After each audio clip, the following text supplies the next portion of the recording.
Inspector, look at these flecks. An ivory-colored lipophilic compound. Wax? Sam asked.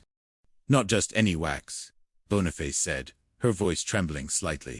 From its hue and pigmentation, it is the sort utilized in a traditional Catholic pillar candle, the heavy, expensive kind. I believe we have a killer candlestick, Sam, a sanctified weapon. An opportunistic murder, Felix noted, looking around the darkened chapel. Someone grabbed what was at hand. They didn't come here to kill, but they found they had to. But why?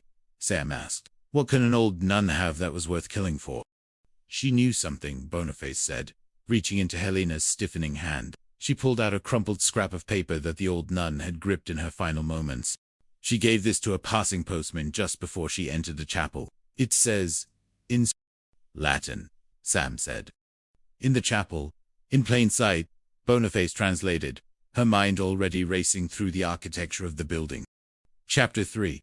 The Ghost of the Earl. The investigation turned the convent into a crime scene, a cruel irony for a place that was supposed to be a sanctuary. Sam Gillespie sat in the small office he had set up in the vestry, looking through the list of people who had been in the building during the blackout period. Lord Matthew, Ronnie Palliser, Lynn Goodwin, and our own sisters, Sam Lisset, and Ruth Penny. She was everywhere yesterday. She has a way of being in rooms she shouldn't be in. Ruth wouldn't kill a nun for a story, Sam Boniface said, entering with a tray of tea and biscuits. Wouldn't she? She's ambitious. Boniface. And this development of the century story is her ticket back to the big leagues. She's tired of being the local girl, done good. She wants to be the woman who broke the biggest land scandal in the country. Boniface set the tea down, her gaze searching Sam's face. Is it her ambition you're worried about, Inspector, or the fact that she's back? Sam looked away, focusing on his notes. We need to look at the why before the who. Helena was an archaeologist. She was looking for something, and she found it behind that plaque. They returned to the chapel. The bronze plaque for the late Earl was loose ever so slightly. Boniface used a small screwdriver to pry it away. Behind it was a cavity in the stone, and inside that, a glass jar with a broken wax seal. Empty, Sam noted, his frustration mounting. But not long ago, Boniface added, touching the rim. The dust hasn't settled in the indentation. Something was taken from this jar tonight. Something Helena found. The investigation led them to Lord Matthew. They found him in the manor library, a room that felt like it was slowly being reclaimed by the earth. Stacks of unpaid bills and legal notices covered the grand desk. My father was a man of faith, Matthew said, his voice cracking as he held a glass of whiskey. But he was also a man of secrets. He told me he'd made provisions for the sisters, but I found nothing. Only debt. I'm drowning, Inspector. If this sale doesn't go through, the Sedgwick name ends in a bankruptcy court. I'll be the Earl who sold the family's silverware just to keep the roof from falling in. Did Sister Helena know about these provisions? She claimed she did, Matthew admitted, his eyes She confronted me yesterday. She said my father's heart was in this stone, and that I was betraying his soul. We argued. I was angry. I was desperate, but I didn't kill her. Meanwhile, Ruth Penny was conducting her own investigation. She had dug into the local archives and found a connection that chilled her. She found Sam in the courtyard, the moonlight the tension in her face. Sam, look at this, Ruth said, holding up an old-school photograph.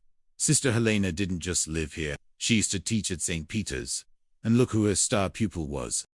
Sam looked at the photo. A young, scowling girl stood next to a younger, sterner sister Helena. It was Lynn Goodwin. Lynn said Helena made her life a living hell, Ruth whispered. She hated her. She told me once she'd hated nuns ever since. She said Helena was judgmental and cruel. What if Helena found out something about Lynn's past, something that could ruin her career? The pieces were moving, but they didn't yet form a picture. There was the waxy indentation found on the candlestick, a pattern that looked like a signet ring or a crest. There was the missing document from the glass jar, and there was the impending contract exchange, a countdown to the destruction of Chapter 4. The Final Pageant. The day of the quincentennial arrived with a mock celebratory sun. The town gathered in the convent gardens, the air filled with the scent of mown grass and expectation. The sisters, led by Reverend Mother Adrian, stood in their finest habits, their faces masks of serene courage. To the crowd, they looked like statues of The pageant began. Sister Peter declaimed the history of the land, her voice ringing out over the crowd like a clarion call. 500 years, through war and plague, through kings and commoners, the land passed from father to son. The key to each and every one. But the key is not just of iron and brass, it is a key of service. As the play reached its climax, the symbolic handing of the key to the town, Sister Boniface wasn't watching the stage. She was watching the hands of the guests. She was looking for the mark of a killer. She saw the glint of gold on Lord Matthew's hand. She saw the nervous twitch of Lynn Goodwin's fingers. And then she saw it. In the model of the development, the Lord Adam Sedgwick Towers, there was a small decorative crest made of heavy brass. It was used to weight the base of the model. Boniface's eyes widened. She remembered the indentation in the wax on the candlestick. The model, Boniface whispered to Sam, who was standing beside her. The killer didn't wear a ring. They used the model itself as a grip. They gripped the heavy brass corner of the model's base to swing the candlestick with enough force to kill the paterman perfectly. But there was more. The Latin clue, in Socello, inconspicu, wasn't about the chapel they were in. Boniface looked toward the woods, her mind clicking into place. The old chapel, Boniface realized. The one in the woods that was deconsecrated a century ago. It's still on the grounds, but it's in plain sight of the main road without being noticed. She slipped away from the crowd, her habit fluttering as she ran toward the ruins on the edge of the estate. Inside the crumbling stone walls, hidden behind a loose brick in the altar of the forgotten chapel, a leather-bound cylinder. Inside was a deed of gift, signed by the late Earl, witnessed and notarized by a firm that had long since closed. It bequeathed the entire convent and the surrounding lands, not to his son. The sale was illegal. The land wasn't Matthew's to sell. The Earl had known his son was a gambler and a spendthrift. He had protected the sisters from the grave.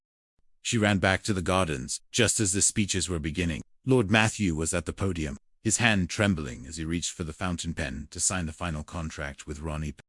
"Stop!" Boniface's voice cut through the air like a bell. The crowd gasped. Sam and Felix moved forward as Boniface held up the deed.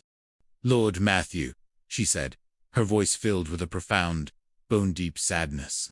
"Your father didn't leave you with debt because he was a bad businessman. He left you with debt because he had already given his greatest asset back to God. You knew that, didn't you? You found his letters? You tried to hide the truth?" Matthew's face collapsed. The mask of the Earl shattered, leaving only a desperate, broken man. He looked at the model, the vision that was supposed to save him. "She wouldn't stop," Matthew cried, his voice echoing in the sudden silence. "Helena found the jar behind the plaque. She knew the deed existed.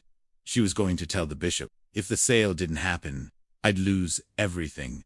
The house, the title. You lost your soul instead." "Matthew," Reverend Mother Adrian said, stepping forward with a grace that silenced the crowd. The arrest was quiet. The pageant ended not with the handover of a key to a developer, but with a prayer of thanksgiving that shook the very foundations of the hills. Chapter 5. The Fragrance of Lavender and Forgiveness. In the weeks following the arrest of Lord Matthew, Great Slaughter felt as though it was slowly exhaling a breath it had held for half a century.